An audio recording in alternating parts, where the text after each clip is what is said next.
Le métro, je le considère un peu comme un chez moi. J'ai un amour avec le lieu, le support, la RATP. J'ai pas du tout de haine envers la RATP, même si je suis en combat, en procédure.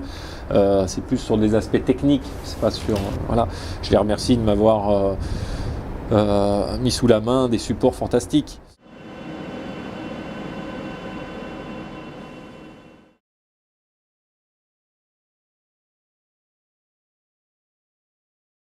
Enfin, pour moi, un métro, à chaque fois, c'est une performance. Comme tu dis, l'aspect physique chez moi est très très très important.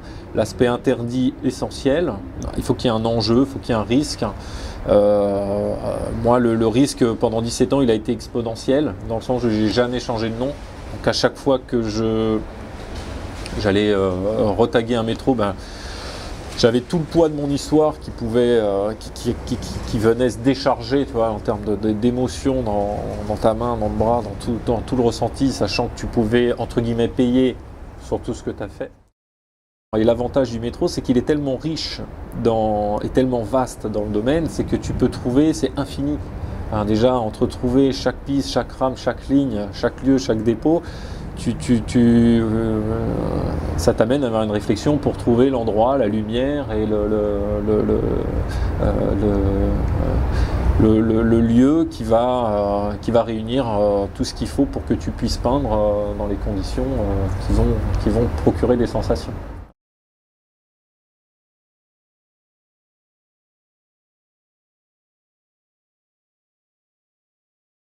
Le graffiti, c'est l'art de l'éphémère. Donc on accepte que le graffiti est une naissance, une vie et puis une mort. Sauf que ce qu'on essaye de faire, c'est de prolonger au maximum la vie de notre tag, de nos peintures. Mais moi, il n'y avait pas que ça. Il y avait un côté aussi complètement passionnel du lieu, du métro, de l'ambiance. Je te prends un exemple. Je faisais halluciner les policiers qui étaient en plan, qui me suivaient, enfin qui nous suivaient à l'époque. Et j'étais dans une zone, c'est dans une boucle, sur la ligne 2, une boucle assez sécurisée, c'est la boucle de Nation. J'avais préparé un endroit à peindre, donc j'avais mon métro qui était prêt, où tout avait été rodé, tout avait été préparé, mais quand je faisais de la mise en place, il était trop sombre. Donc ce jour-là, on ne sait pas, mais on était surveillé en tout cas. Et finalement, j'ai été chercher dans un autre tunnel, dans un tunnel annexe, j'ai été décrocher 2 néons. Ça m'a pris une partie de la soirée. Et j'ai été faire la mise en place de la lumière dans le lieu où j'allais peindre la rame de métro, pour équilibrer justement cette ambiance lumineuse et avoir quelque chose de cohérent. Donc voilà, ça c'est un exemple. Bon. Je pense qu'il est plutôt original parce qu'il n'y en a pas 50 000 qui vont s'amuser à déplacer des néons ou dériver l'électricité pour avoir à peu près ce qu'ils veulent. Mais moi, c'est important parce qu'à la fin, je ne cherche pas la circulation du train. Je ne serai pas là, je serai au boulot quand il va circuler. Le truc important, ça va être de prendre une photo qui représentera bien les lieux, le moment du lieu et toute l'histoire. Et quand moi, je regarde la photo, il n'y a que moi qui le sais, mais les 2 néons qui sont un peu plus bas que les autres ou qui tiennent, voilà, je sais que c'est moi qui les ai mis, mais que ça a contribué à l'ensemble justement de la peinture et d'avoir quelque chose de sympa.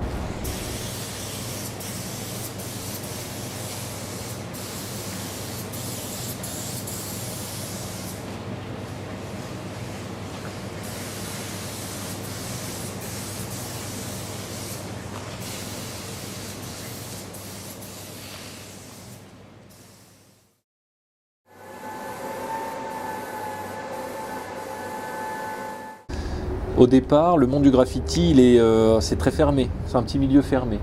La reconnaissance du public, on n'en a rien à foutre. Je le dis clairement, même aujourd'hui, ça plaît, tant mieux, ça plaît pas, tant pis, mais c'est pas le but recherché, c'est pas de plaire. Par contre, l'important, c'est plutôt d'avoir la reconnaissance de ses pairs ou la reconnaissance du milieu. Au niveau du public, moi, ce que j'aimais bien, c'était de rester donc incognito, c'est-à-dire que l'important, c'est pas moi, je véhicule, c'est l'image de mon tag, c'est l'image et la calligraphie du mot asile. Et très tôt, ce que je trouvais intéressant, c'était qu'il soit difficile à lire ou pas lisible. Donc ça met quand même une barrière entre le grand public et le monde du tag. Ceux qui voulaient vraiment comprendre, il fallait qu'ils soient curieux, il fallait qu'ils se démerdent pour essayer de décoder. Donc c'était pas accessible facilement. Le seul accès qu'ils avaient, c'est quand ils se prenaient des trains dans la tête, et là tu as le choc visuel et tu imposes la publicité. J'ai travaillé toute la calligraphie pour en faire un espèce de logotype. C'est pour ça que je n'ai pas voulu décliner à l'infini plein de styles du Moasil. J'aurais pu avoir 10 000 A, 10 000 Z, 10 000 Y, enfin plusieurs calligraphies possibles, ce qui était aussi une tendance et puis une règle du milieu qui pouvait,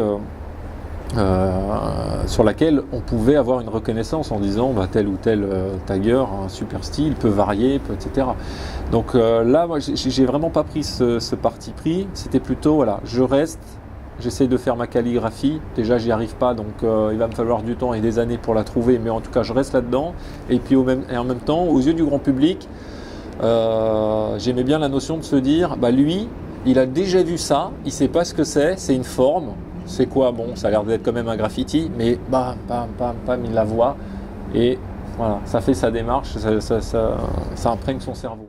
Personne ne monte dans le train pied, je répète, personne ne monte dans le train pied. Prochain départ, côté mur. Prochain départ, côté mur, merci.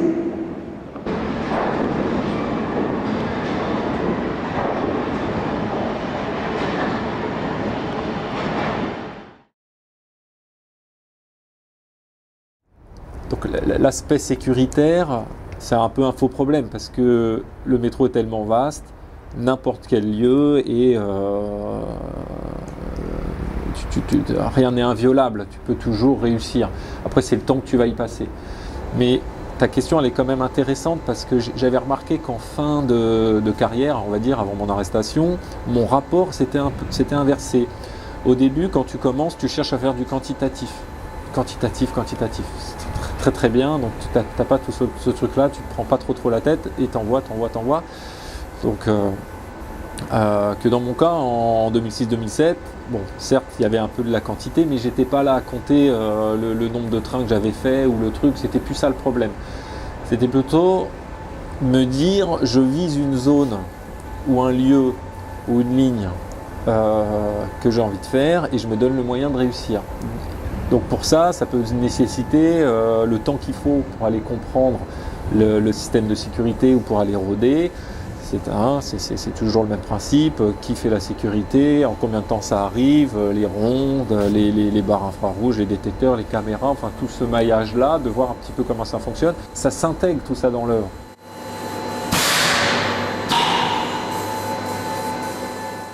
Moi, j'ai pas de revendication, ma peinture n'a pas forcément un sens. Je ne cherche pas à tout. J'ai essayé pendant une période de ma vie d'essayer de tout comprendre, le pourquoi du comment, pour peut-être expliquer ma démarche, tout ça. Je pense que à la fin de tout ça, il y a des questions qui restent en suspens et au final, voilà, est-ce que c'est vraiment important de donner un sens à chaque truc que l'on fait? Je ne sais pas. Une chose est sûre, c'est que ce que je trouve beau dans ma démarche, c'est qu'elle est non lucrative et elle est gratuite. Voilà, et au contraire, elle est plutôt même, elle va me coûter cher. Ça, c'est ce qui est beau dans l'essence du truc, c'est la base du graffiti, c'est ça.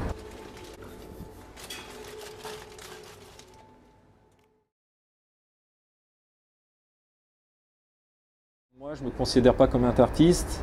Et je ne veux pas revendiquer ça, parce que c'est pas ma position, ou parce que tout simplement intérieurement, je le ressens pas comme ça. Ça n'a pas une importance pour moi. Enfin, le regard que d'autres peuvent porter sur c'est de l'art, c'est pas de l'art, là on rentre dans d'autres débats qui m'amusent, qui sont très rigolos, mais c'est pas ce qui va m'empêcher de vivre. Voilà, si tu veux, moi le truc au départ, il naît, c'est assez pulsionnel, c'est assez intérieur. Après, moi j'ai pas le recul pour me poser ce genre de questions.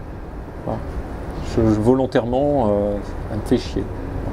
Les seules expériences avec l'art que j'ai eues ont eu une influence sur mon travail et c'était plutôt le côté impressionniste. Dans la composition de tableaux et dans la couleur et dans surtout le rapport de près et de loin.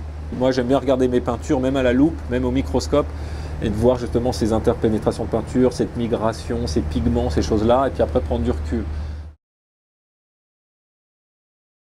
Alors le départ classique, le tagueur choisit son nom et puis va et puis il va faire des pauses un peu partout. Moi j'arrive, ça me tombe sur la gueule, hein, j'ai 14-15 ans, il y a le graffiti qui explose complètement à Paris et dans le métro. Je tombe amoureux et je veux absolument comprendre un petit peu ce qui se passe derrière tout ça. Et je fais mon premier métro en 90 et là c'est le choc.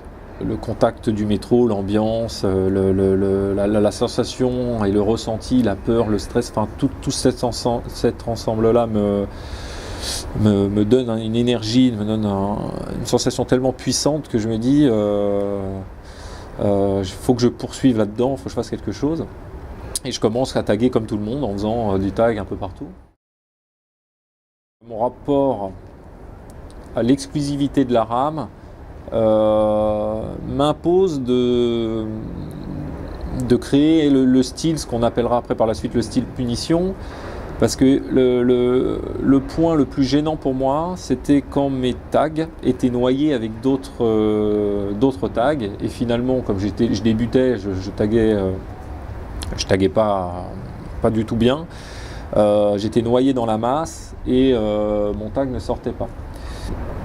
J'ai engagé une espèce de stratégie publicitaire en me disant, déjà il faut que j'arrive absolument à trouver un tag qui s'ancienne bien et surtout un lettrage, une calligraphie qui se compose et qui se structure et qui se tienne.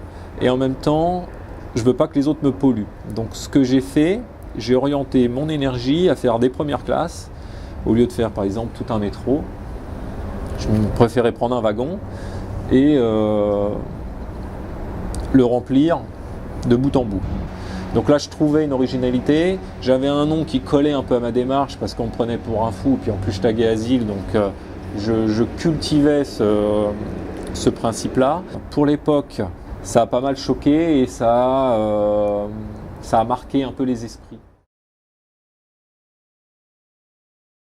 Précision, mais dans les années 90, les métros n'étaient pas plastifiés, donc l'encre qu'on utilisait faisait des spectres parce que la RATP n'arrivait pas à nettoyer. Et ça, pour moi, c'est l'apogée du graffiti. Les trains tournaient, n'étaient pas nettoyés ou mal nettoyés, et donc ton tag restait des semaines, des mois, et du coup, tu avais une visibilité, une publicité sur Paris énorme. Hein. Pas besoin de photos, pas besoin, voilà, c'était pas du tout cette culture-là. Il n'y avait pas Internet, il n'y avait pas tous ces médias. Hein, et moi, je suis resté ça. Je suis resté très, très, très nostalgique de ça. Et même fin des années 90, quand je continuais à taguer, du coup, je gardais les mêmes encres. Alors, je savais que pertinemment que ça servait à rien parce qu'un coup de chiffon, un coup de pulvérisateur, tu avais tout qui s'effaçait. Mais par contre, le baran et l'encre avait ceci d'intéressant pour moi, c'est que le support était très lisse, ça glissait, ça coulait beaucoup, je jouais beaucoup sur la coulure et c'était très agréable, j'avais un toucher comme ça. Et je découvre une fois en ramenant plusieurs couleurs de baran, d'encre, je faisais mes encres moi-même, mes pigments. Et du coup, le premier trait d'évolution, c'est quand les encres ont commencé à se mixer entre elles et que je voyais que ça pouvait faire des couleurs intéressantes et des interpénétrations de matière, des choses comme ça. Et il fallait toujours que j'en fasse plus en fait, comme une accumulation, comme une surcharge. Donc je suis passé de la punition à la saturation. Je ne me suis jamais orienté vers le graphe ou le figuratif. Par contre, dans la vie de tous les jours, il m'arrive de dessiner et là j'étais sur une période où la notion de l'autoportrait m'intéressait et surtout la notion de l'autoportrait et du risque. Donc là je devais être dans les années fin 80, ça doit être 97, 98. Et je m'étais dit, c'était un peu c'est le jeu du chat et la souris, hein. Ça reste très ludique, hein, le graffiti, même par rapport à la police, par rapport à tout ça. Et là, j'avais fait quelque chose un peu dans cette démarche-là, en faisant mon autoportrait sur le métro. C'est-à-dire, en gros, je leur donnais des pistes.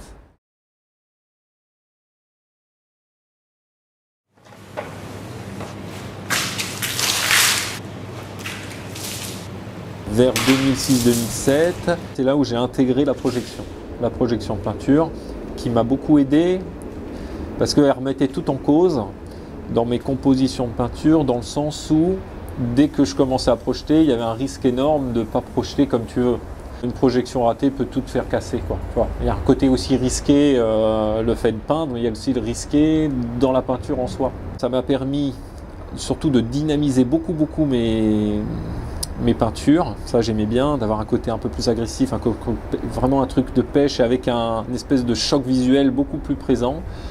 J'ai pu jouer encore avec la coulure à outrance, mélanger les matières encore plus, et ça m'a permis aussi de changer un petit peu d'échelle. On a tous une espèce d'échelle avec une limite physique. Moi, je suis pas adepte de faire du wool métro, du wall car ou des trucs comme ça. Je fais pas de remplissage, donc moi c'est très fatigant. Il y a un côté physique dans la peinture. Et le fait de faire des projections, ça m'a permis aussi de faire des aplats de peinture et d'avoir des zones déjà plus facilement remplies que d'y aller simplement au trait et au fat. Ça, c'est 3h30 de boulot. Enfin, ça ne me représente pas. C'est des essais parce que de temps en temps, je vais dans la performance, mais c'est un train où à la fin, je ne peux plus appuyer sur la bombe, quoi. Je ne peux plus. Physiquement, je ne peux plus. Alors, j'aime bien ce côté-là parce que y a un côté physiologique dans la peinture, un côté psychologique aussi, mais le côté physiologique, il est important. Et donc, si tu résumes, donc tu fais punition, saturation, superposition et après projection. Voilà les grandes lignes, sachant que la première c'était 90, fin 90, elles ont presque des tranches de 10 ans, et la dernière c'était la plus importante, et c'est là où je me fais arrêter juste dans mon élan le plus créateur. C'est là où j'avais des idées toutes les semaines, quoi. Donc je tentais même dans la projection, au début je projetais très léger, je projetais avec du fil, des filaments, donc ça faisait des styles lacération, ça faisait des trucs. Alors sur l'instant je trouvais ça super, je regardais mes tableaux et je regardais mes compositions un mois après, je trouvais que c'était de la merde, ça allait pas. Donc je recomposais avec plus sévère ou avec ou après avec des trucs plus risqués. Ça veut pas dire que les peintures étaient réussies, c'est beaucoup de merde, mais si sur t'as une peinture sur 3 qui fonctionne, c'est déjà bien. Donc j'étais vraiment dans un élan d'une recherche perpétuelle en 2007, date où on m'a coupé la main.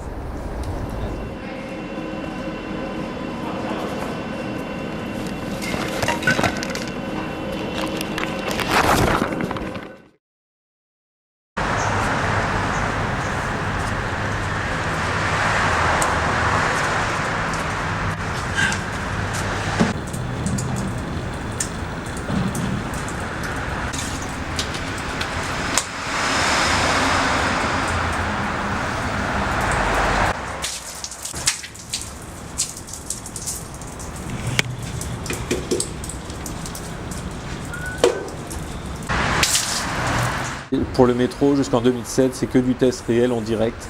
Il n'y a pas de truc préparatoire.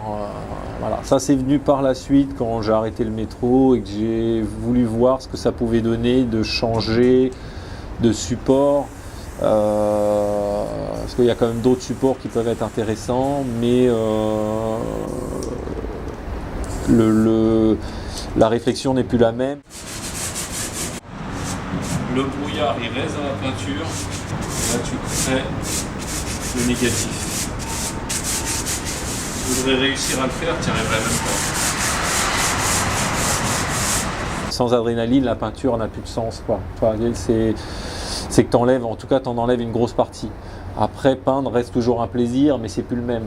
Et quand tu as connu une espèce de satori, d'apogée comme ça dans la création et dans le métro,